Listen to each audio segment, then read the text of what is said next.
Le propos de cette grande galerie de l'évolution, comme son nom l'indique, il y a un côté essayer d'expliquer l'évolution, ce qui n'est pas de la tarte d'ailleurs, entre parenthèses. Hein. C'est pas si facile que ça. Il y a aussi de présenter quelques aspects, quelques flashs de la biodiversité, justement.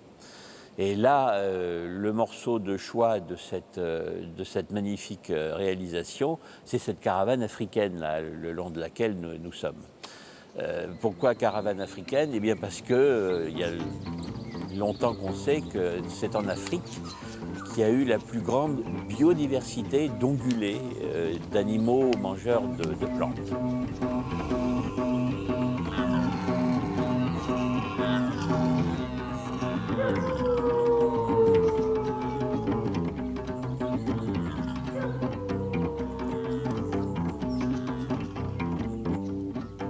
Vous voyez là une toute petite partie de ce que le muséum a en réserve. Pour vous donner une idée, là autour de nous, tous étages compris, il y a à peu près 300 mammifères présentés. C'est pas considérable. Et nous avons en réserve 7000 mammifères naturalisés. Et je ne parle que des naturalisés. Il y en a sous d'autres formes qui ne sont pas pour le public, qui sont pour les scientifiques.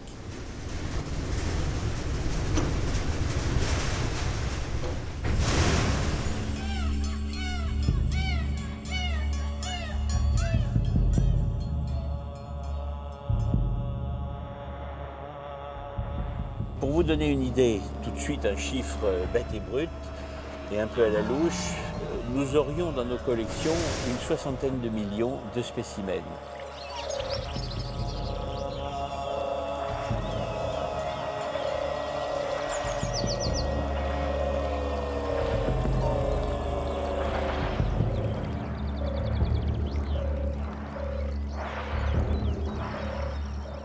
Les collections là, actuelles au XXIe siècle, elles sont irremplaçables.